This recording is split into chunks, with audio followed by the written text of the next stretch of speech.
Peace be with you. I'm Brother Jet. I'm Mark. I'm Fernan, and this is Usapang Tinapay.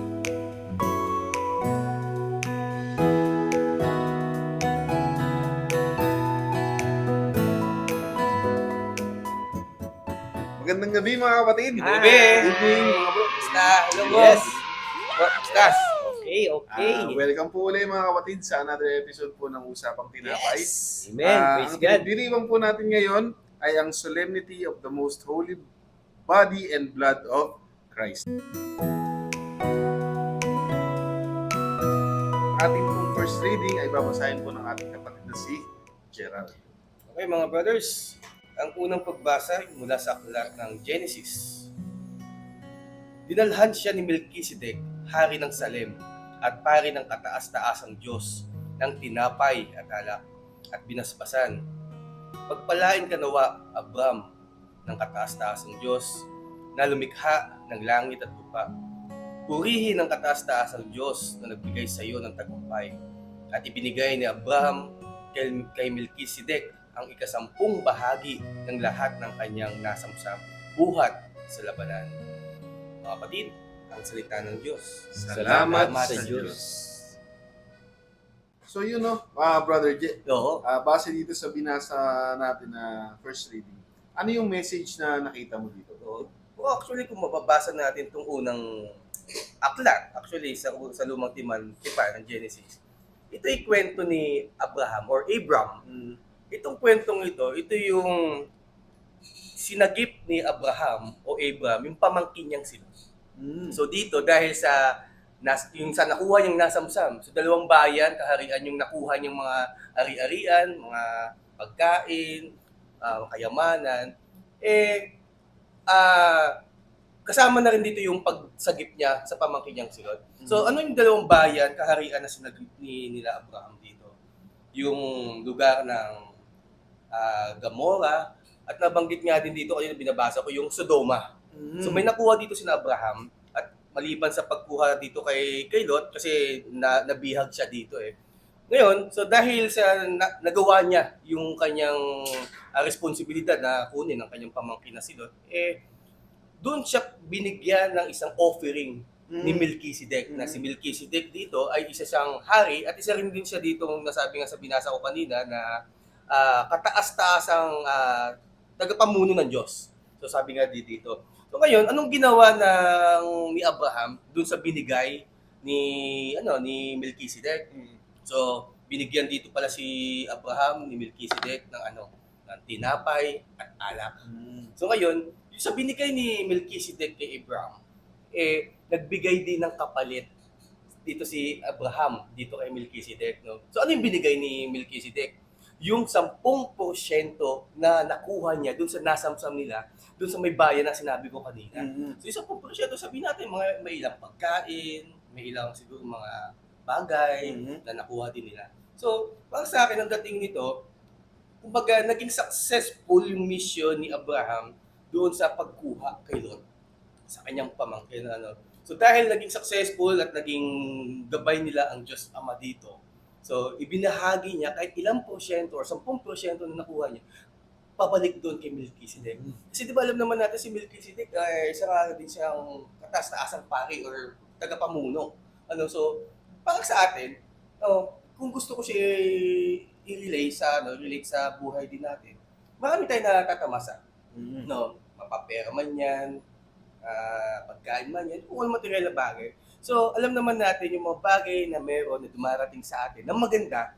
So, dapat ibigay din natin sa Diyos yung miski ilang porsyento lang kung pera man yan, syempre kung nakatanggap ka ng pera, i-share mo din kung ano yung binigay sa'yo. For example, nabigyan ka Brother Fernan ng 1 milyon. Diba, binigyan ka ng 5 milyon. Sana nga. Syempre, yung tinatawag na natin yung 10% na pabalik sa kung sino nang nagbigay. Ilang porsyento lang Binigyan ka ng 100%. Ang hinihingi lang pabalik 10%. So, kung binigyan ka ng pagkain, for example, binigyan ka po ng isang tray na pansit. Ang hinihingi lang naman yung siguro isang platitong pansit para i-share mo din sa iba. So, ganun din yung pinapakita sa binasa natin sa first reading dito sa sa Genesis po. Yun yung pagkaka-interpret ko sa binasa natin. Galing.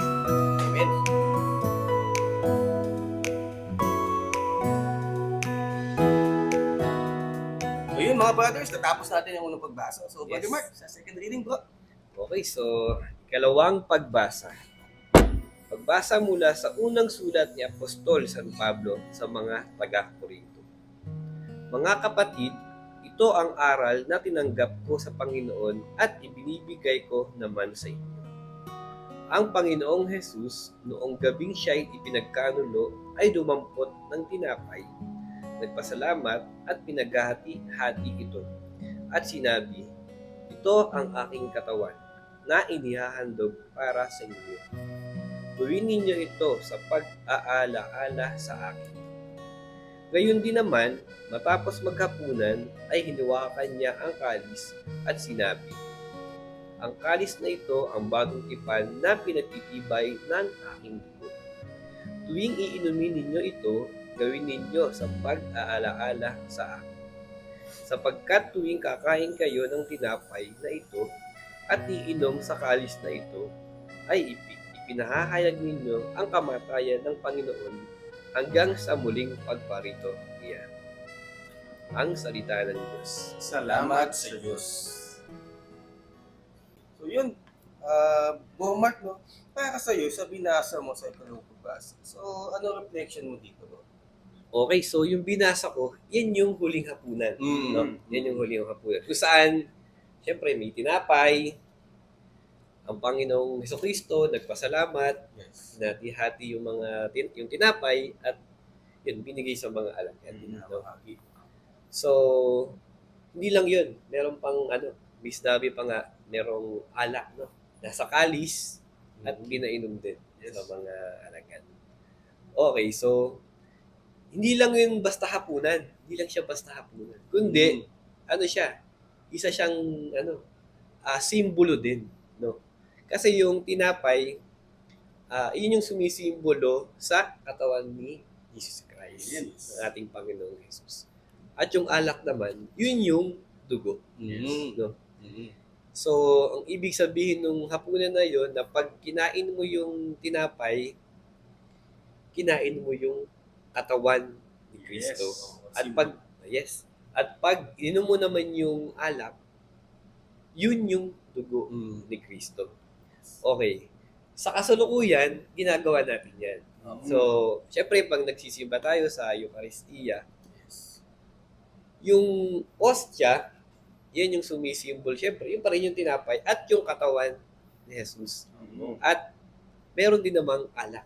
No? So, ngayon, hindi lang siya basta talaga simbolo. Kasi yung katawan na yun na ating sinusubo, yung ating kinakain sa misa, yun ay si Hesukristo mismo. Yes. Yung katawan na yun. Amen. Okay? So, ibig sabihin, sa misa, hindi lang natin siya, kasi minsan iniisip natin, sige, susubo ko ng hostya para, yung nakasubo ka na lang, kasi nagsimba ka, yung gano'n, so susubo ka. Pero, hindi pala gano'n lang yung ibig sabihin nun. So, pag sumubo ka ng hostya, ibig sabihin, ng tinapay, ma-experience mo mismo si Jesus Christ. Yes. Mismo. Siya mismo, hindi siya basta tinapay lang, kundi si Jesus Christ siya mismo. At pag uminom ka nung alak, dugo mismo ni Jesus Christ yun. Yun yung tinatawag nating real presence. Yes. Kung saan, na-experience natin physically si Jesus Christ. Kasi hindi naman natin siya talaga nakikita, pero sa tuwing kakain tayo susubo tayo ng ostya, babahagi tayo ng ostya, na-experience natin ang ating Panginoon. Amen. Nakakatuwa lang na dati kasi iniisip natin na yung simpleng ganon, akala natin basta lang siya sinusubo. Ngayon, mas ma-appreciate natin na si Jesus Christ pala yun mismo. Yes. No? Kaya ngayon, tandaan natin na sa tuwing susubo tayo ng ostya, isipin natin na ang ating isusubo ay katawan at dugo ni Jesus. Amen. Kaya dapat, super respect, Yes. hindi mo basta-basta susubo, itatago. Minsan tinatago, di ba? So, kailangan buong paggalang, buong pagmamahal nating kakainin yung banal na tinapay. Yun, yung sa akin. Nice. Galing na bro.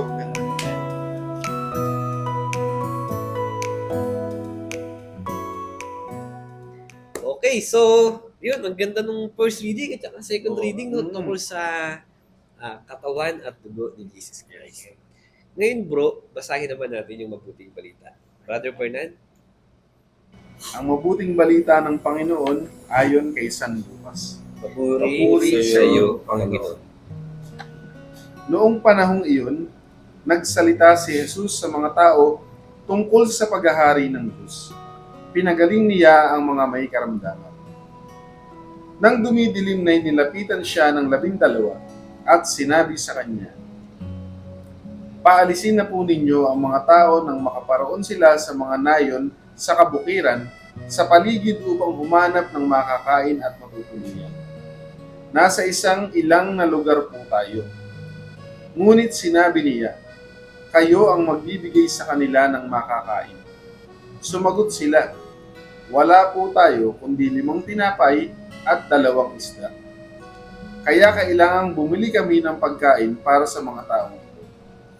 May 5,000 lalaki ang naroon. Ngunit sinabi niya sa kanyang mga alagad, "Paupuin ninyo sila ng pulu-pulutong na tigli 50."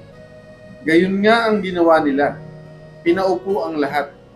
Kinuha ni Jesus ang 5 tinapay at 2 isda. Tumingala sa langit at nagpasalamat sa Diyos. Pinaghati-hati niya ang mga ito at ibinigay sa kanyang mga alagad upang ipamahagi sa mga tao. Nakakain ang lahat at nabusog. Tinipon ng mga alagad ang lumabis at nakapuno sila ng 12 bakod. Ang mabuting balita ng Panginoon.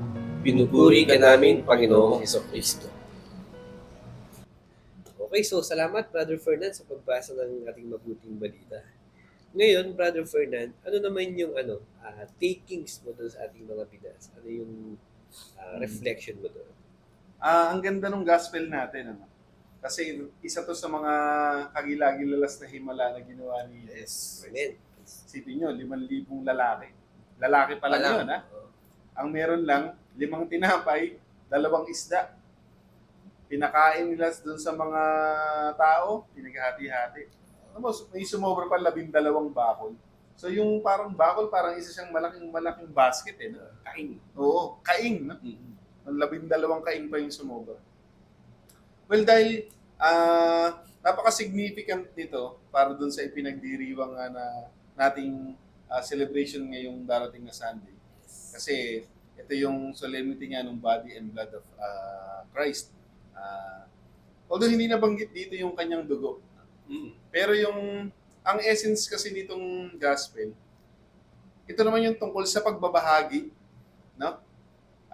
Yung tinapay na yon tsaka yung isda na yon, pwede natin siya tingnan na parang ito yung katawan ni Jesus Christ at yung salita ng Panginoon na dapat ibahagi mo. Yes. Sino yung sinabihan ni Jesus Christ na magpapakain dun sa mga tao?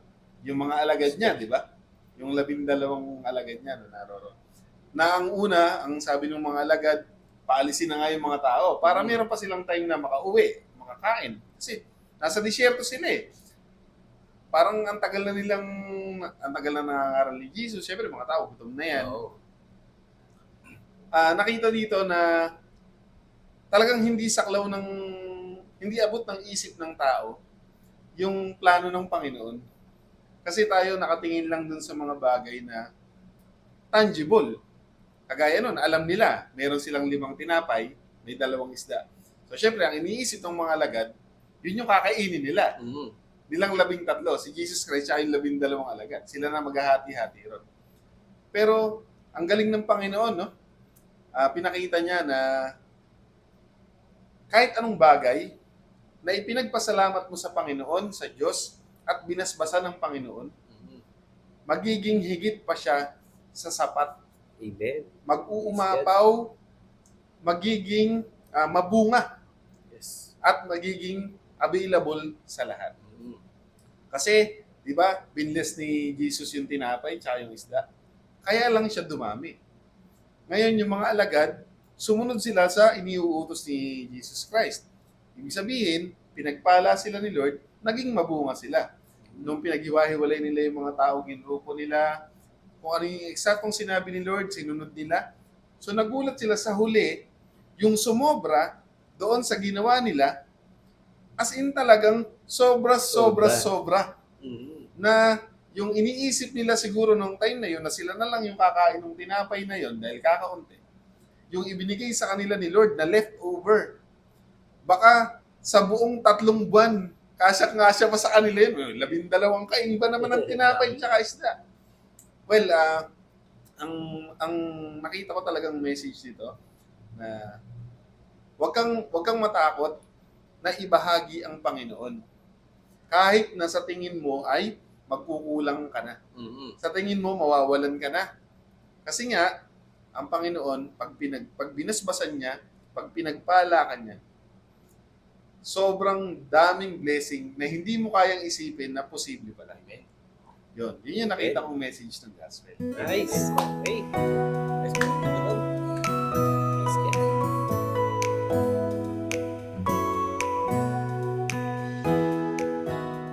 Okay, ang ganda nung sinabing yun ni Brother Fernan. No? Mhm. Ngayon, Brother Fernan, ano naman sa tingin mo yung connection ng tatlong binasa natin? Okay.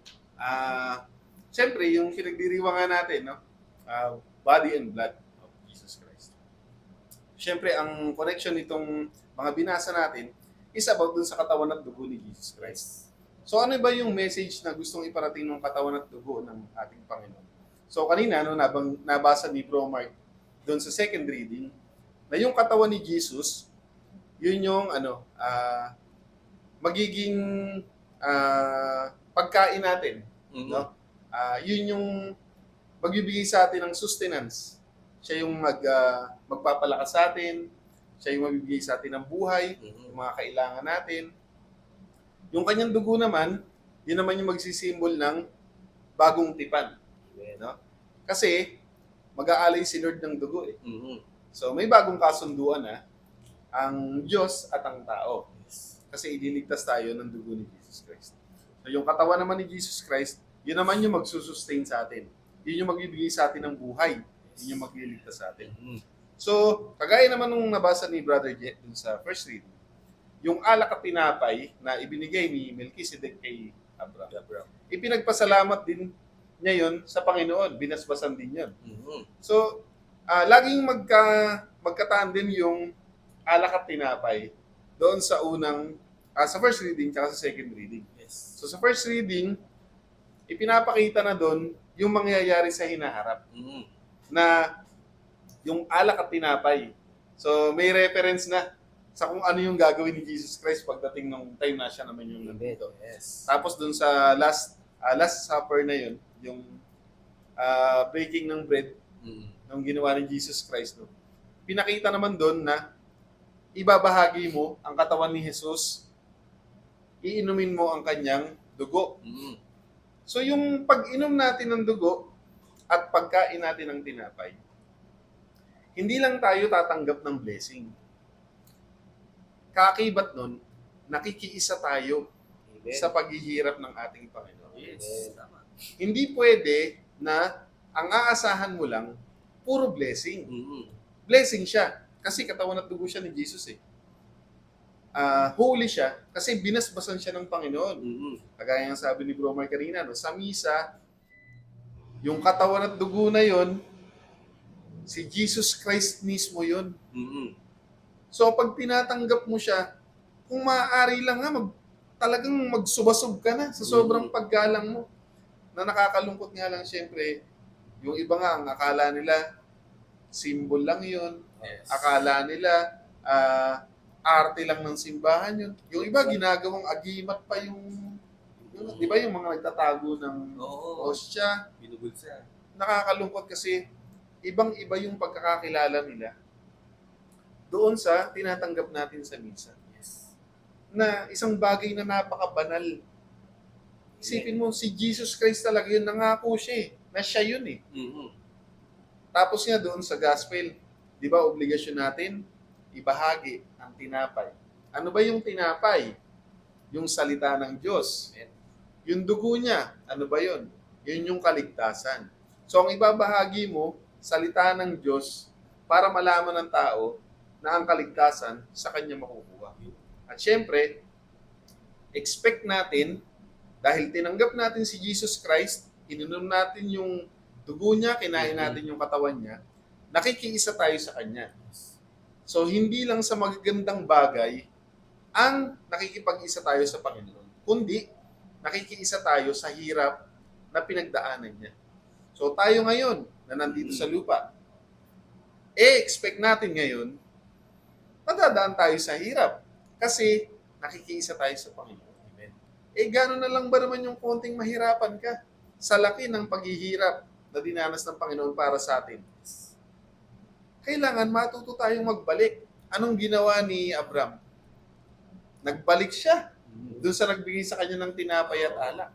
So, ibig sabihin lang nun, kailangan matuto tayong mag-reciprocate sa Panginoon. Ano ba hinihingi niya?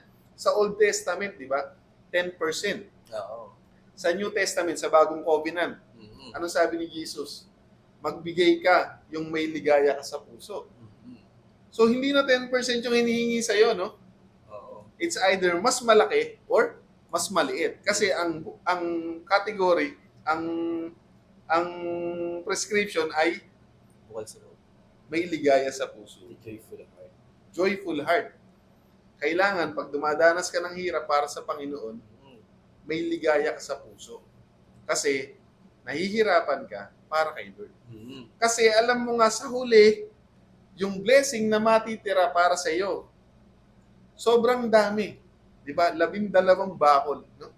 From 5 bread and 2 isda. No? Ang kapalit, 12 kaing. Kasi yung gano'ng kalaki yung isang kaing. Puno ng tinapay, puno ng isda. Kumbaga, ang connection ng tatlo, hindi lang pagtanggap mga kapatid, kundi pagbabalik sa Panginoon at pagbabahagi nito sa ating mga kapatid. Yun yung Nice. sa akin. Amen. Okay, hindi na. Praise God.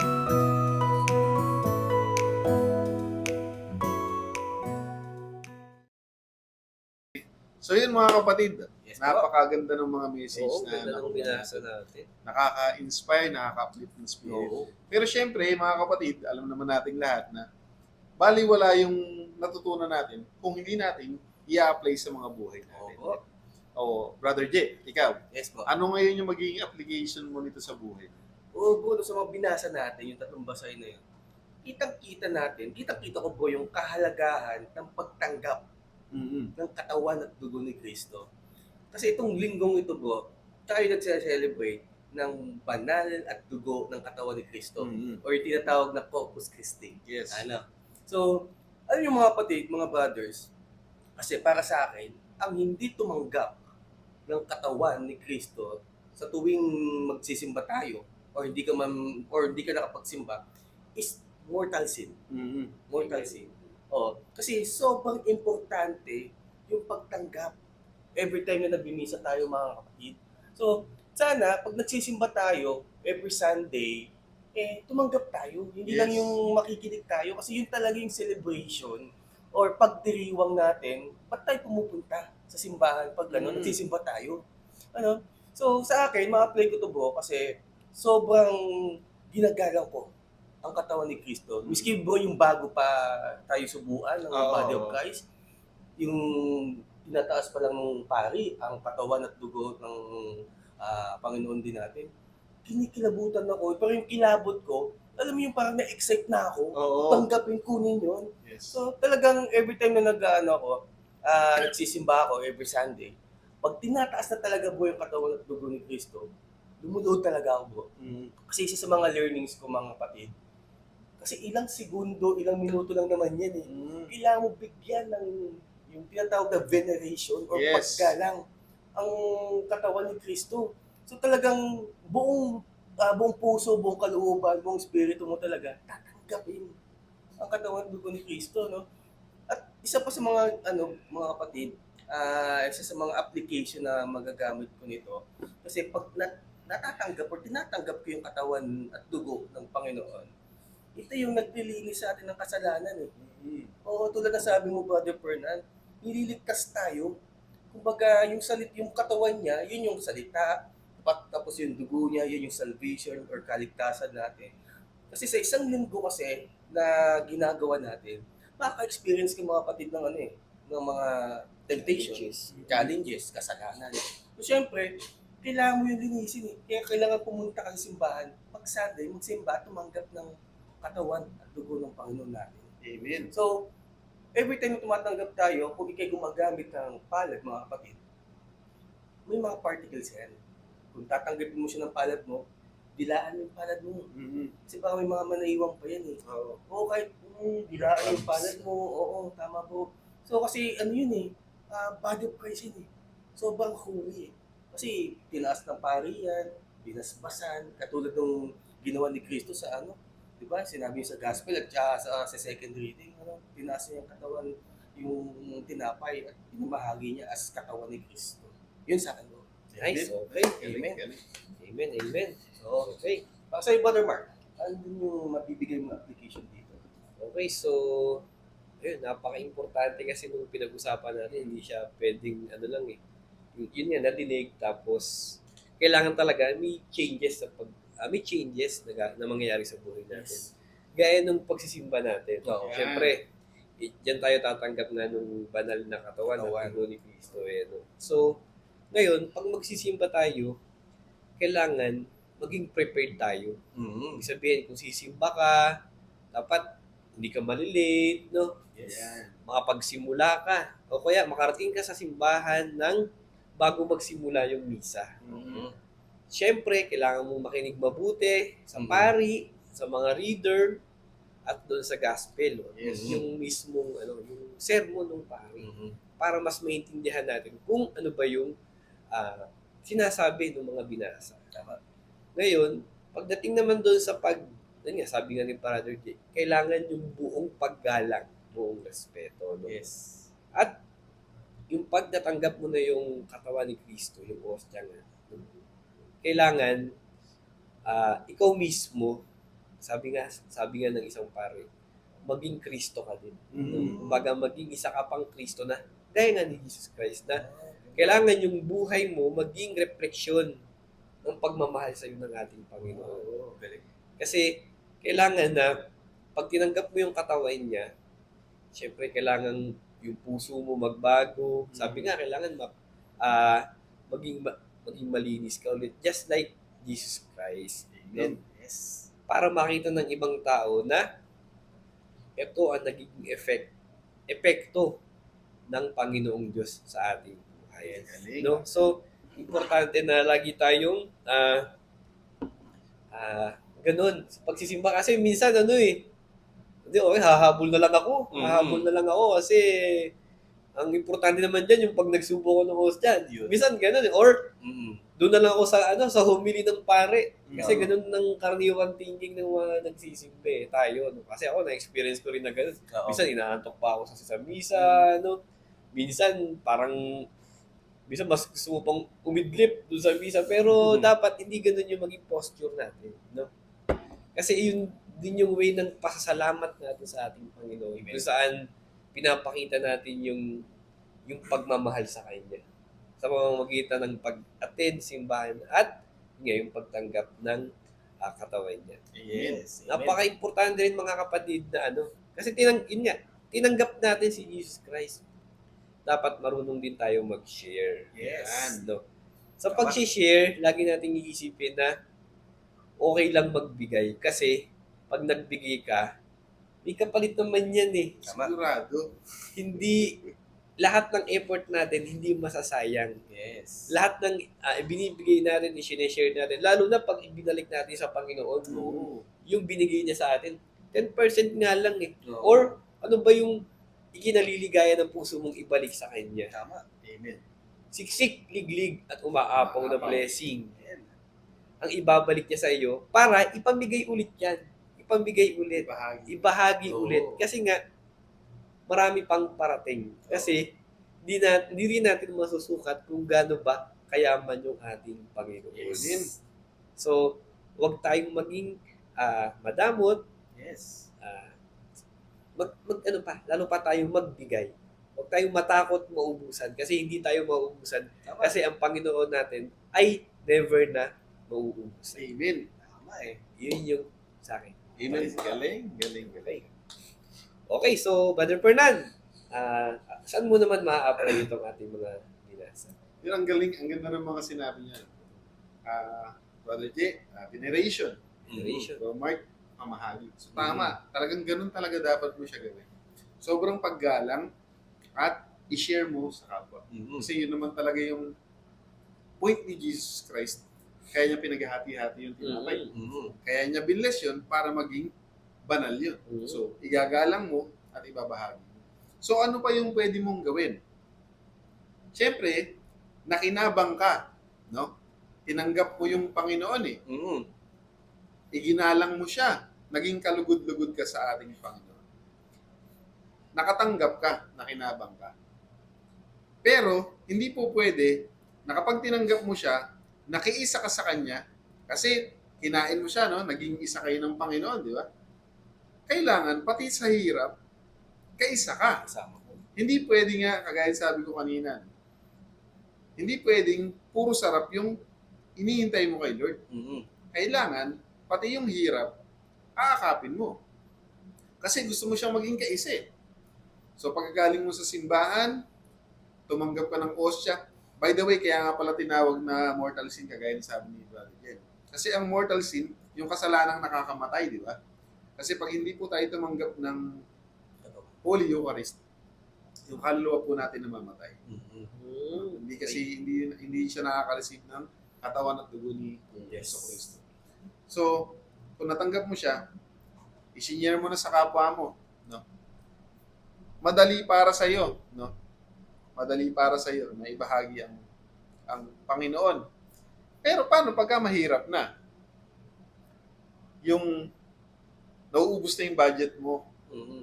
napapagod ka na, yung oras mo sa pamilya mo, halos wala nang natitira. Yes. Ano yung gagawin mo? Yung sa tingin mo, ito na lang, ito na yun. Alam mo, ito na yung para sa akin na to. So, kagaya nung 12 alagad na kasama niya, sumunod ka pa rin sa pinapagawa ng Panginoon. Kailangan, willing kang mag-suffer, willing kang mahirapan. Kasi, si Jesus Christ niya, hindi naman siya dapat maghirap dahil siya ay Diyos. Pero dahil sobrang dakila niya, ipinakita niya, willing siyang pagdaanan to para sa atin kasi mahal niya tayo. Yes. So tayo, ano ba yung kaya nating gawin para sa Kanya? Amen. Simpleng-simple lang naman yung hinihingi niya, di ba? Maging saksi tayo na siya ay namatay at muling nabuhay para sa atin. Ibahagi natin sa kapwa natin, sa mga kapatid natin. Kasi ang gusto ng Lord, tulungan natin siya na ikalat yung kanyang mabuting balita. Amen. Mhm. Mahirap gawin. Kasi unang-una, di ba, awkward. No? Tapos, feeling mo, limited yung resources mo, limited yung medium mo, yung means mo. Pero sabi ko nga sa inyo mga kapatid, yung 5 tinapay at 2 isla na naparami ng Panginoon, Mhm. ganon din yung gagawin niya sa kakayahan mo, sa resources mo. Imumultiply niya ng hindi mabilang kung susundin mo yung ipinapagawa ng Panginoon. Yes. Kaya mga kapatid, huwag tayong panghinaan ng loob. Kasi ang Panginoon, hindi kayang sukatin. Hindi natin kayang abutin yung kanyang pamamaraan, yung kanyang kakayahan. Kaya ang dapat nating gawin, sumunod lang tayo. Amen. Magtiwala tayo sa Kanya. Okay. Amen. Nice. Bro. Naalala ko tuloy bro yung sinabi nung mga brothers natin na Yeah. na tayo, pag binigyan tayo inalok tayo ng service, tanggapin mo. Yes. Kasi Mm. ibig sabihin nun, nagtitiwala ang Panginoon sa'yo na kaya mo yung gawin. Yes. Kung ikaw, minsan feeling mo hindi mo kaya gawin yung bagay na yun, yung pinagagawa sa'yo, huwag kang mag-alala kasi ang Panginoon kayang gawin yun sa buhay mo. Yes. Kaya, go lang, tuloy lang. Huwag mo nang isipin yung mga kailangan mo kasi ipo-provide lahat ng Panginoon Tama. yan. Amen. Oo. Akala mo, ikaw, bulol-bulol, si Gerald, bulol-bulol, Bulol ako, ako, bulol ako. ngongo ako. Pero alam mo, ito yung ginagawa natin ngayon. Kasi nga, we say yes Amen. to the, yung gustong mangyari ng Panginoon. Say yes to the mission. Yun, Yes, yung Lord. ikalat ang mabuting balita Yes, na tama. ginagawa natin ngayon. Mm. Na minsan iniisip mo, ang hirap, mag-aaral ka pa ng Bible, Yes. iisa-isahin mo yung mga readings, mag-iisip ka, magre-research ka ng mga ano bang ibig sabihin ng binabasa natin. Pero, totoo na pag umuo ka sa Panginoon, yung kailangan mong wisdom, yung kailangan mong salita, ibibigay niya. Amen. At sigurado, gagamitin ka lang ng Panginoon. Oo. Hindi yun dahil sa dahil magaling ka, dahil matalino ka. Oo. Ako nga, feeling ko talaga wala talaga akong wisdom, parang wala akong maayos na hindi ako ganun katalino, pero eto ginagawa natin to kasi eto yung gusto ng Panginoon. Amen. Na sana yun talaga sana makatulong talaga sa ating lahat. Tama. At saka di ba napag-usapan natin yung katawan at dugo ni Kristo? Kasi yung pagtanggap ng katawan ni Kristo, grasya yan eh. Oo. Di ba tayo nga pag Oo. may pagkain Sobra sa grasya hapag yan. natin, di ba binibless pa natin just before meal?